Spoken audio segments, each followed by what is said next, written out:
I'm Lee. I'm your host for today, and I'm the founder and CEO at Confetti. And I'm one of the world's experts in employee culture and event planning, especially virtual team building. And my company, Confetti, has now over 7,500 customers and worked with companies all over the world, big ones like Google and Facebook, in improving their company culture. And for those of you who aren't familiar with us, Confetti is the easiest way to plan, discover, book unforgettable virtual and hybrid employee experiences, everything from hosted games to shippable classes. And it's the only platform that takes care of the entire planning process end to end with a happiness policy and truly has something for everyone. So speaking of amazing events, we're going to start off our holiday webinar series with key tips to execute your virtual holiday party like a pro. And some of our webinar objectives today is to discuss the best experiences for your team, your department, your company-wide event. We're going to learn some of the do's and don'ts of planning a virtual event, and specifically a holiday party, including ones with really large groups. So if you've got a couple hundred people, stay tuned for tips that we have regarding that. And then we're also going to weigh the pros and cons of different types of experiences and offerings. And I have Jessa here. She's my co-host, and she'll be helping us out today. And I'm just going to walk through some of the agenda, but we'll kick things off with a little icebreaker / poll questions that are going to come right up. This is just going to help break the ice a little bit, get you all engaged. So be ready with your clickers so you can vote and poll on what you think is the answer. There's no right or wrong answers. And Anelia, if I pronounced your question, your name correctly, this webinar will be shared afterwards. So feel free to just lean back, eat lunch if you're during lunchtime or haven't eaten anything yet. We will recap all the notes and send you everything. So you're all good to go. But after our poll questions, we'll jump right into it, why we're all here. We're going to cover the best experiences for your team, department, company-wide events. I mentioned we're going to do those do's and don'ts of holiday planning. We're also going to share some quick tips on charity-based experiences, if that's something that y'all are interested in. The pros and cons on different experience categories. And I'll share some freebies too, and a raffle. So stick around. You're going to want to wait until the end so you can potentially be a winner of that. And if there's some time left over, we will open it up to Q&A. But I want to encourage you all to submit those questions during the webinar, just like Anelia did. So kudos to Anelia. But you can submit them during. That way we can make this a little bit more conversational. I want you all to get the value that you came in here for. So let's start things off with a fun little poll. So what budget do you have allocated towards your holiday party? And what is your company's goal when it comes to holiday party planning? So things like improving employee engagement and morale, making sure people feel appreciated and recognized. Maybe you're doing a little award ceremony. Maybe just like, you know what, the morale is good. We just want people to network with one another. We want them to meet other people in the office. That's really the goal. Or the fourth one, brand image, compliance, inclusivity. You just want to be able to do something that everybody can participate in. It's a checkbox that you want to check. Give you a little sneak peek, but actually I'll give it an extra minute or two. We have just 5 more people ideally that they would click on the right answer. No, right, not right, but just any answers. We're starting to inch towards completion, but we've got 88% participation, and I'm going to close the polls in 10 seconds. 10 seconds, if everybody can put their answers in. All righty. 5, 4, 3. Ooh, perfect. We just got one. 2, 1. So let me show you what y'all put together here. So 24% of you, let me share the results so you can see it. 24% of you, I'm not sure what our budget is yet. So just a small tip, but we do have another webinar that's available on our site. Just if you have the opportunity to drop it in, I know that's a little last minute, but it's how to ask your management for budget, how to allocate, what to do with it. 36% said around under $25 per person. 16% said between 25 to 50. Another 16% said between 50 and 100, and 8% of y'all said between $100 plus. And then as for the goal, 76% of y'all are like, we're here to improve employee morale and engagement. And we got a 12% breakdown between appreciation, recognition, and networking. But so far, nobody has put brand image compliance and inclusivity, not this time and not in the last webinar. So we're starting to realize that this is no longer just a checkbox for people. Awesome. So moving on, I want to talk to you a little bit about the 6 levels of company culture, because I think it's very important that we're going to start with discussing the best experiences for your team, your departmental, and your company-wide events. And your first consideration here should be the different needs per level. So let's go over them really quickly. But you have your team level. This is who you're working the most intimately with. And quite frankly, it's the most important out of all 6 levels. The second one is your departmental, your department. So it's important to feel like you're not alone, that you're together, you make up something greater in your department. And then, of course, company-wide, it's always important to feel aligned with a great vision that the organization has. Holiday parties usually happen with one of these 3. However, I just want to let you know that it's important to just be aware of the other levels. So cross-departmental, these are departments that work together pretty often. Agile teams, these are teams that come together for a short period of time to work on a project. And interest groups, which you can also consider depending on your budget to also allow those other sections or levels to also have a budget allocated towards them. If you're not doing many team building efforts throughout the year, it's best to do a quick survey to know who on your team is hungry to connect with the most, whether they're looking to connect with their team the most, whether they're looking to connect with their department the most, or their entire organization. And we have surveys that we're going to pass along to you in our follow-up email. Or if you prefer to use your own survey tools, you can use this link to get inspiration from things you should ask your team, which Jess is going to drop right now, perfect, in the chat. But these are questions that are just going to help you gauge what exactly the team is hungry to accomplish. Even asking one quick question, whether you want to do team, departmental, or company-wide, is going to be helpful for y'all to decide what to put your emphasis on. The most popular in Q4 is company-wide experiences. Yeah, I'm going to move on to the next one. Adam, I'm going to read your comments. So you said, depending on the time of year, my team likes to change it up from a full division party for 1 year and a department focus for the next year. Very cool. We have a little bit about that makes going into our next slide. So it perfectly fits in. But you should consider the right cadence while brainstorming the best experiences for your team as well, which is how often do you want these events to happen. So you should have a minimum of 1 touch point per quarter in order to maintain a healthy and connective culture. I look at it often kind of like dating. I like to compare the business world with the personal world, but you can't just go on a date with your significant other once a year and be like, that's it, we did it, I appreciate you, you are recognized. You have to do it regularly. Monthly connections is the goal. So wellness events are kind of separated from that. But otherwise, more than one can sometimes be a little too much for employees. And ideally, you would get each employee to commit to coming around 6 to 8 times a year for those monthly experiences. And for quarterly events, you really want to try to get them to ideally come to all, but at least 75%, so 3 out of the 4 events.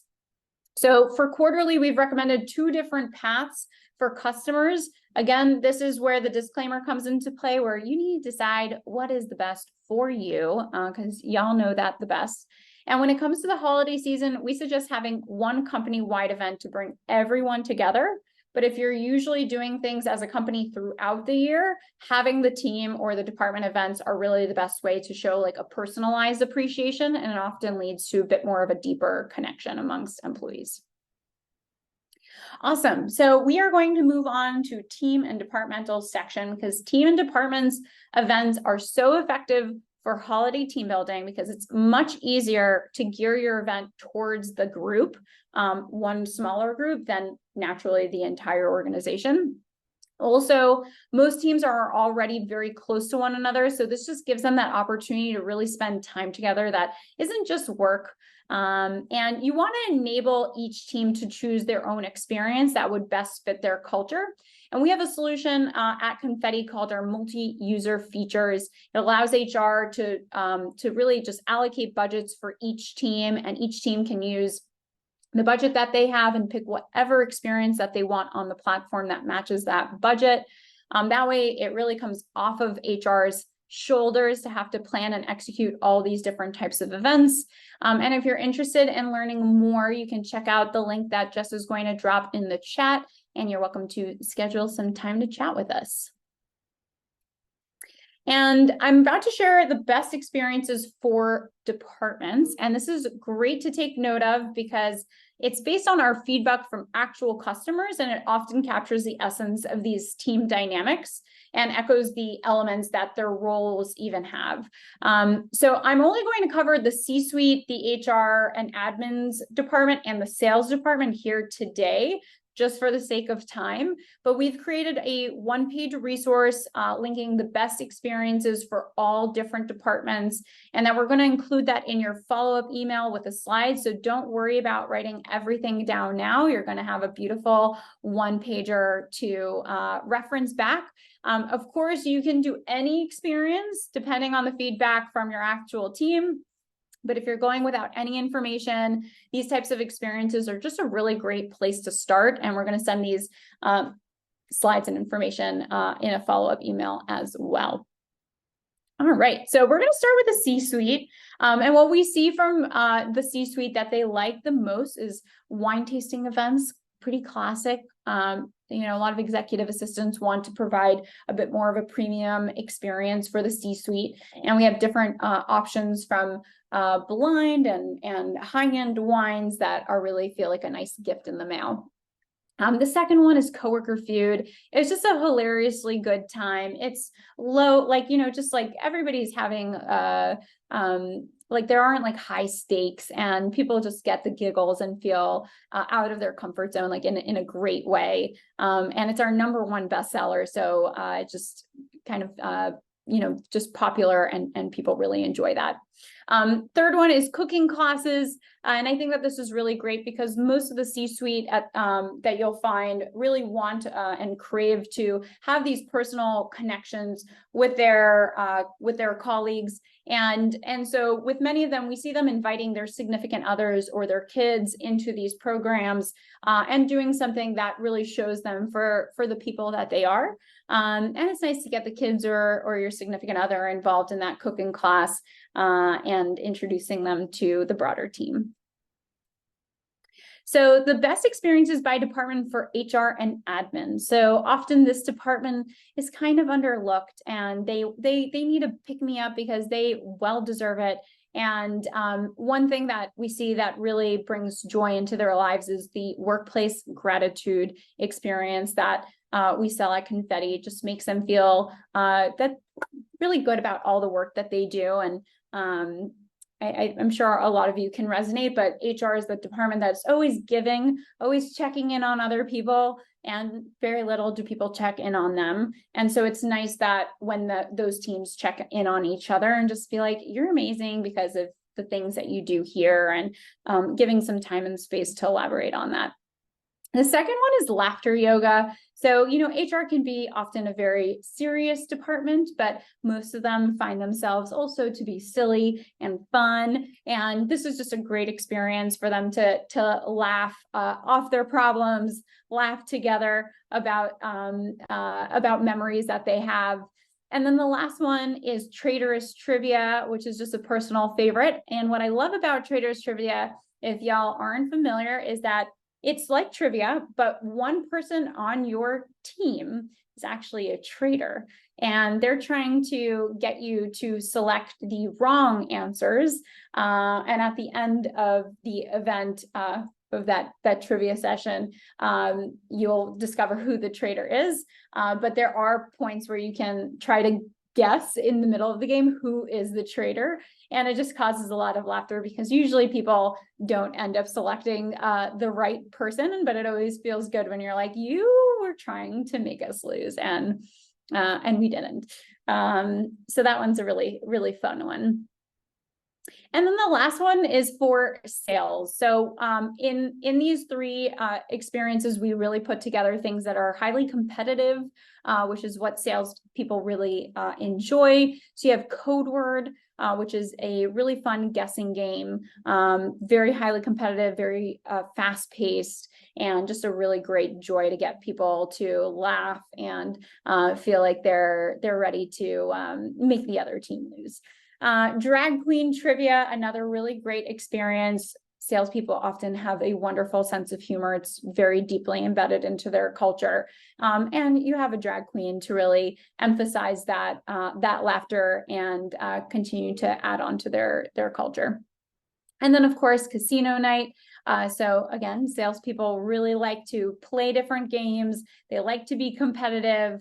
And they like to have high stakes. They like to play the games.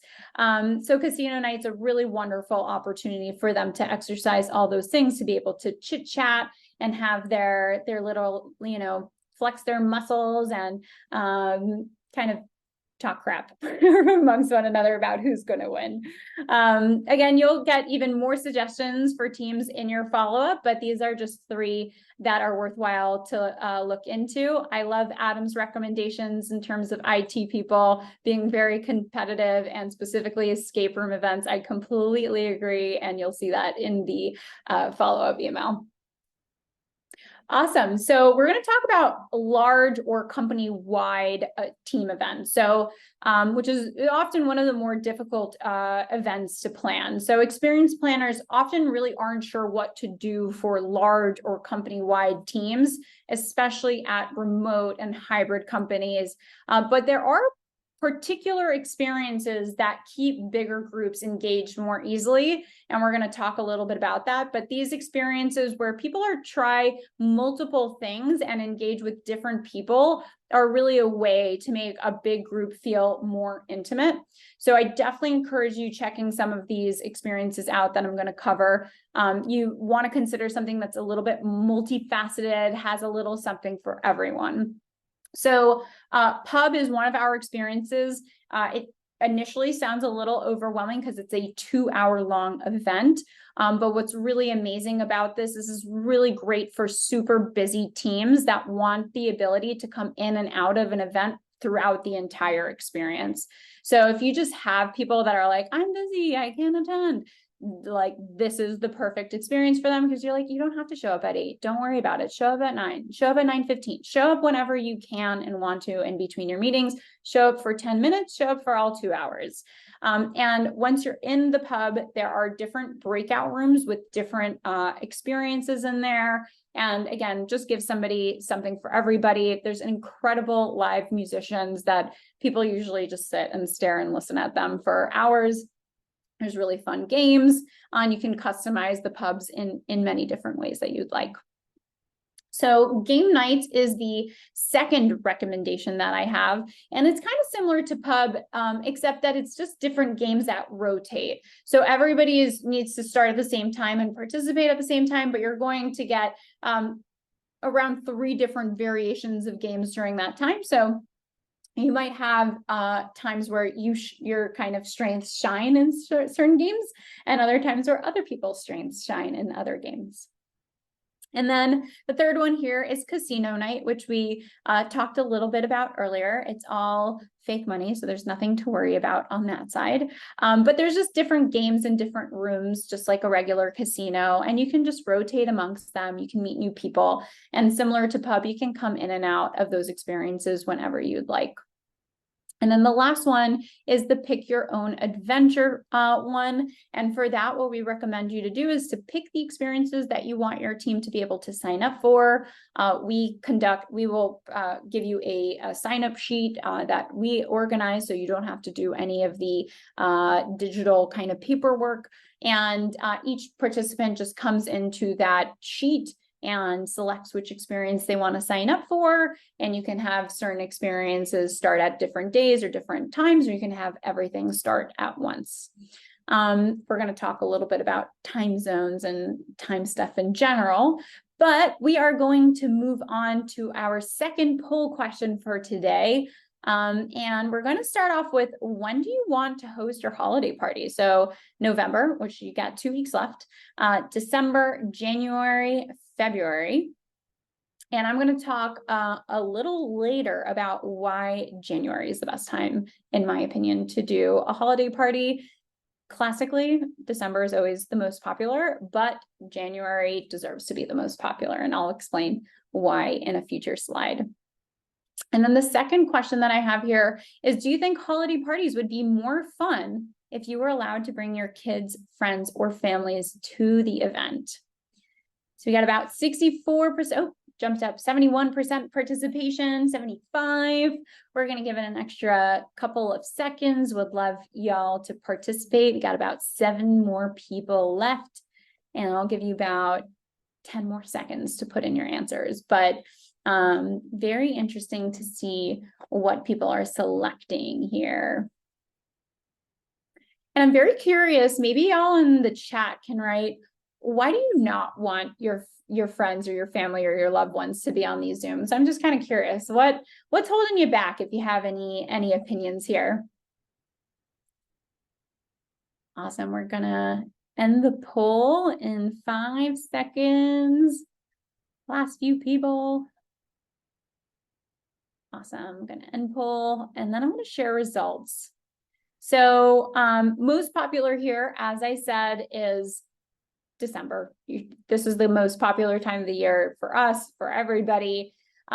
January is a second one, and I'm going to talk about why January is better than December. And then a few folks say February, which also equal in my eyes in terms of like why January and February are better than December for planning purposes. And then what you see, and is very interesting, is that you got a mixed crowd on, yes, you would love to bring your friends, family to a Zoom event versus no. And I think part of the question is, it just depends on how many events of these per year that you're doing. But we do find that a good amount of people, in this case, the majority of folks, want to be able to actually introduce the people that they love in their lives to their colleagues. And it's really amazing because it really humanizes us all. And it's nice to see our colleagues as mothers, as fathers, as dog parents, as whatever else. And it usually breaks the ice and makes us all feel like, oh, you know, we're all on this planet together. So we see a lot of positive results of doing those holiday parties or just events. It doesn't have to be the holiday party, but at least an event or so a year where people can bring their loved ones. Awesome. So I believe everybody got to see the results, right? Hopefully, yes. I'm going to move on to the do's and don'ts. So I would like to jump into the do's and don'ts of holiday party planning to give you a quick and comprehensive overview of just like the basics that you should be considering during your plannings. So do understand the most popular times. So when it comes to the holidays, plan ahead. Great minds think alike. The dates you have in mind for holiday party are probably being considered by many others as well. So just if you look at a calendar, the Thursday and Friday of pretty much every December going into Christmas and Hanukkah, that's when companies are doing the most events. And you can imagine that vendors are already stretched thin. So consider Monday, Tuesday, Wednesdays if you want more affordable experiences, and just plan ahead. But end of November into the first week of January is the classic holiday party timeline. And you can run into also a lot of scheduling conflicts, right? Because everybody's doing it. You might find that there's clashes with other teams, other departments, your significant others' holiday parties if they're inviting you, deadlines and Q4 thing. And so whenever possible, just anticipate the date popularity and plan ahead. Don't try to book things that are inconvenient for different time zones, which is kind of a hard ask. But if you are asking folks for inconvenient time zones to participate, give them a little perk, like being able to start the day late the next day if they're staying up late, or give them a gift card to treat themselves to breakfast. But just make sure that you're taking into account anyone who'd be joining the event. And if you can't find a time that works reasonably for everyone, and I put everyone in quotes because you can never make everybody happy, but meaning it's not too early or not too late, consider planning a second event for your international team members, just to make sure that everyone has an opportunity to join in on the fun in like a normal time frame. That way they're not doing a cooking class at 2 a.m. And people feel like it's still equitable even though the groups are split. All right, do ship in advance to avoid any issues. So if there's anybody here on the call that is planning on shipping things to their team, get ahead of it. Vendors are already preparing for their supply. As you know, from the holiday season, like USPS, FedEx, UPS gets a lot of volume during these times that can lead to delays. So no one is immune to the chaos of holiday shipping. And I'm sure we've all been there at some point. If you're doing an experience that has a shipped component, and many of these around the holidays do, it's special to receive a little kit in the mail. You need to plan ahead. So try to book it truly, like pretty much this week is probably one of the last weeks, this week, next week. These experiences are, though, so worth it. And finalizing your shipping items early in a way to ensure everyone gets to enjoy it is amazing. For whatever it's worth, at Confetti, our experiences come with a shipping insurance policy. And as long as you're booking those experiences within the lead time, if any participants doesn't get their kit for whatever reason, we will provide them a backup kit, whether sourcing local ingredients or overnighting them a kit from that vendor. Awesome. All right. Don't stress about everything being equitable. Equality and equitability in these experiences is great, and it is something to strive for. So I just want to make sure that that is 100% on the table, but it's not worth your stress over the little things, and it's not worth not doing an experience just because not 100% of the people have the exact same experience. So when it comes to planning for these things, you'll rarely ever make 100% of people happy. It's just something that mentally is worthwhile to come into, unless you do things like a pub or the sign-up sheet. But if someone can't receive a package, for example, just send them a do-it-yourself list. We provide that do-it-yourself list for you, and a stipend. You can also utilize us for the gift cards. And just let your event coordinator know in advance, and try to work with that person to accommodate them. Another thing, the person in the office, maybe they're doing a wine tasting, and it's perfectly okay to give the virtual folks a wine tasting too. You don't need to feel forced to fly everyone there and make a whole thing out of it. Really, when it comes to equitability in these experiences, effort is key here, and people just want to know that you care. And most good folks, good as an emphasis, aren't going to give you a hard time on the little details. All right, experiences over gifts. So I really believe in this one, obviously, because there's just so many community and team building opportunities that come from experiences that gifts just can't match. Gifts are either a hit or miss, and when everyone receives the exact same gift, it's often a miss.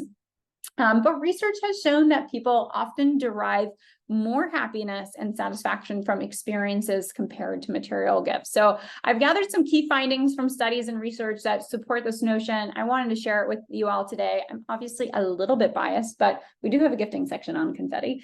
But there's a concept in psychology known as the hedonic treadmill, and it suggests that the happiness derived from material possessions is often short-lived. So people quickly adapt to new possessions and return to their baseline level of happiness.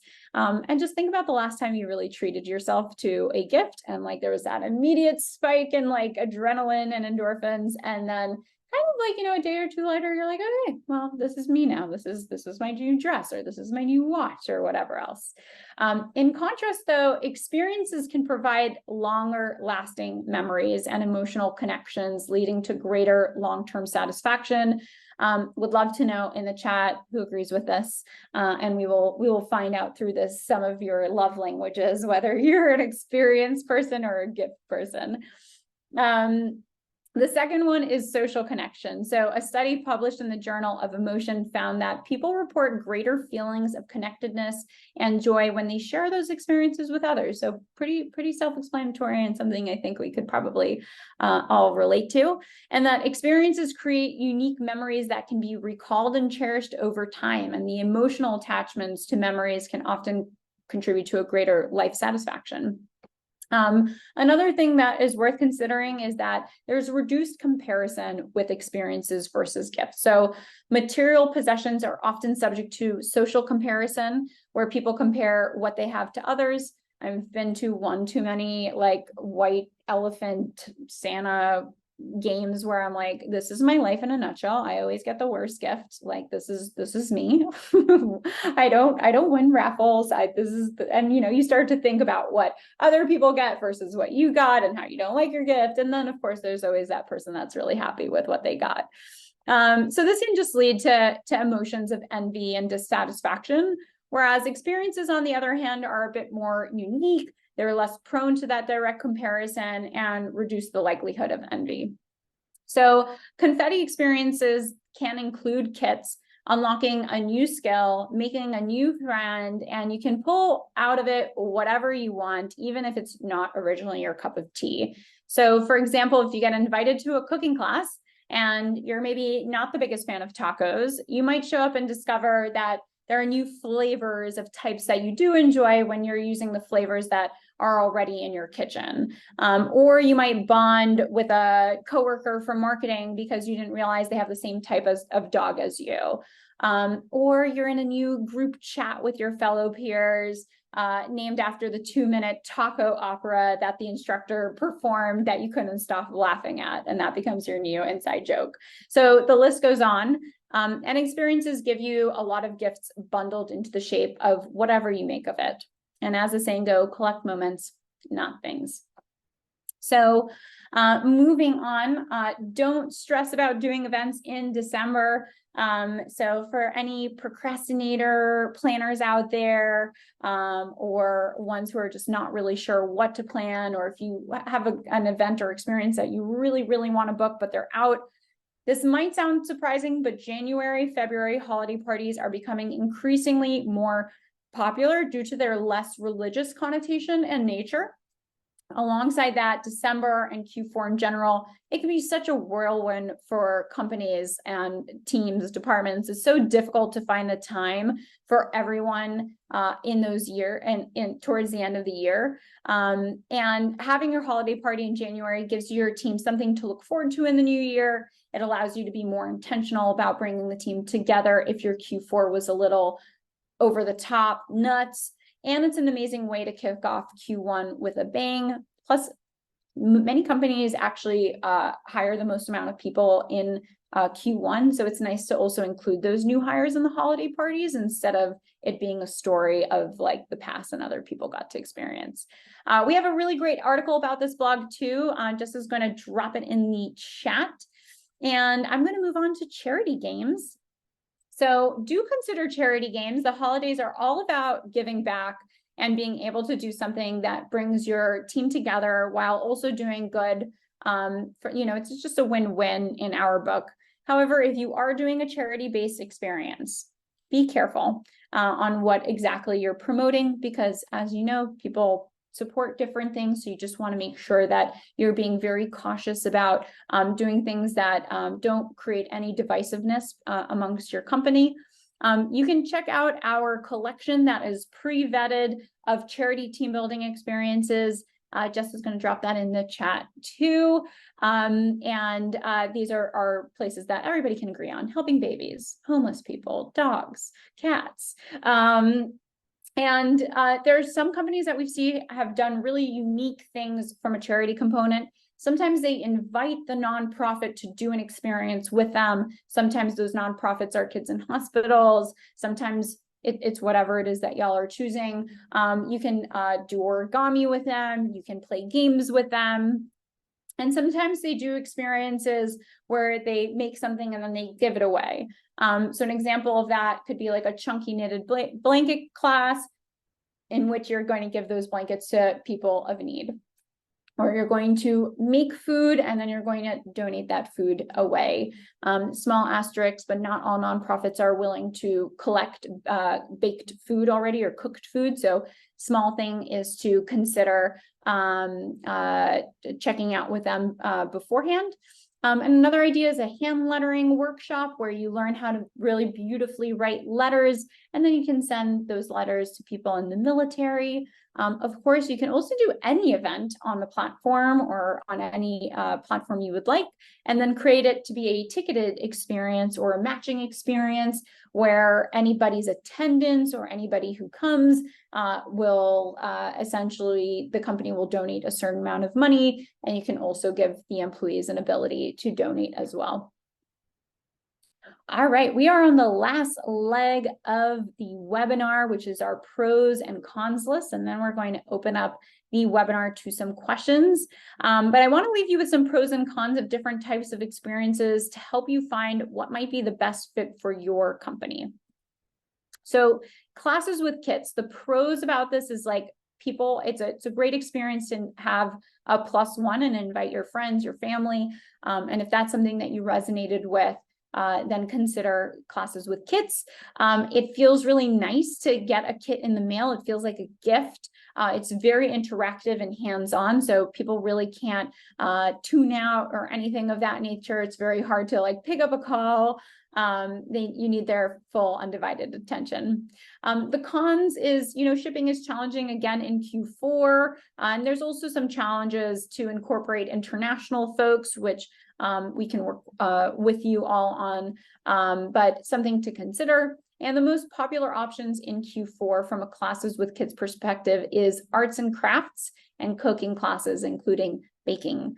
So cookie decorating and cookie baking is really fun this time of year. BYO. So the pros of this is it's affordable and almost everybody can get, grocery materials at home. But the cons are that it leaves the burden of the supplies with the individuals. So one tip to combat this, if you're like, I don't want to deal with any of the shippables or the packages, you can consider just gifting gift cards to each of the participants as like a stipend to purchase the materials. This makes the experience more affordable. It makes the experience more sustainable, which has been an initiative that we should all care about. So no shipping, less waste. And it's really good if you're on a time crunch because it still gives you the opportunity to like make something that's more elevated without having to rush the shipping, and that can get very expensive. All right, games. So the pros is this is the most interactive form. This is people chatting, laughing. This is a lot of places where inside jokes are produced. It's probably one of our most favorite categories. The cons of this is that it does require some hype and some differentiation. So, naturally, sometimes a lot of games can be a blur, and our experiences and our games are very different. But especially earlier on into the pandemic, a lot of companies tried to kind of provide more affordable solutions to their teams. And there were a lot of either free games or not so great games out on the internet.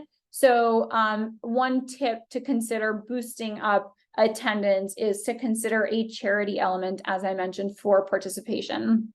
And make sure if you're doing a game that it is hosted by a professional. Try not to do that trivia as a host yourself. And then gifts and swag. So pros, everyone loves a gift. I mean, nobody doesn't like getting a gift in the mail. But the cons, as we discussed, is not everything can always be customizable and personalized. And then if it's not customizable or personalized, it might lead to wasted money and resources if people don't like it or if things don't fit. So it's really important to make sure that you're doing the proper work of getting people sizes and making sure that you're gifting people things that they really like. What I love about our gifting packages is it again gives everybody a pick your own adventure if that's an option that you want, and allows them to choose one from 4 options. So they can choose between a cup or a sweater. And I think that that's really great. That way everybody's getting what they want and they're putting in the sizes of the things that they need, and nobody feels left out. So just reiterating that we'll be following up with some of these resources mentioned today in an email. And if there's anything else that you'd find helpful that isn't included, just send us an email and ask. We would love to answer any questions. And I mentioned, but we love a good raffle here. So we'll be randomly choosing one attendee from our webinar series to receive a free event in 2004. We'll announce the winners after our December webinar, and we'll email you if you're the winner.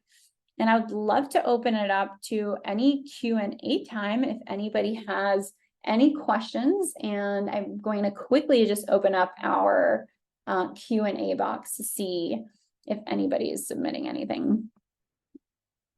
Awesome. I got a few questions already here. I'm going to start with this one. So we're doing one big in-person holiday party. Does it make sense for us to do virtual small team ones as well for those who can't come in person? Let me just read this again. So we're doing one big in-person holiday party. Does it make sense for us to do virtual small team ones as well for those who can't come in person? So first of all, 100%. Again, if you can try to match some kind of theme. So if the in-person team is doing a wine tasting, doing a virtual wine tasting is great. But even if it's not exactly the same, so like, let's say the in-person team is doing catering and they're doing like some kind of food event, you can do a cooking class. There are ways to find that comparable experience, but you definitely want to still include the people who can't make it to the in-person experience. Awesome. I think I ran out of questions that were submitted. Is there any? Oh, we just got one more. Any advice on the best time of day to host when considering multiple time zone, all North America, during work versus after work, weeknights versus weekend? So weekend is very unpopular, so that one's definitely off the table. Usually what we find is that the time periods that are most popular, although we've seen a change in this in the recent years, like the most popular time frame used to be very much like from 5 p.m. to 8 p.m. And that's kind of shifted a little bit, 5 p.m. to 8 p.m. Eastern time. And that's kind of shifted downwards more and more, closer to like 3, 4 to 7 p.m. So I would say it really depends also on the experience itself. If you have something like a cooking class, you might want to consider something that's good for like I'm thinking to myself, you might want to do something more like cookies, right? So like one thing that they don't necessarily need to eat right now, they can keep it in their back pocket and eat as a snack, or they can eat after work. And I would say probably that good time frame is around 6 or 7 p.m. Eastern time, more closer to 6. It allows parents who have kids to still allow their kids to participate while still having people on the West Coast be like, okay, I've worked for the majority of the day, and I'm maybe cutting work a little bit early at that 4 p.m.-ish mark or 3 p.m.-ish mark. And for those cookie classes, it's usually about 90 minutes, more or less, all in. And people also like to clean their kitchen and get ready. So that's usually the bulk, but it really depends on the culture. I mean, we get experiences booked throughout the day. And a good thing to do for that is to survey the team and at worst case, create 2 time slots. It's sometimes the same amount of money, by the way, to create 2 time slots. So it depends on how many people are showing up, but something worthwhile to consider. Any other questions?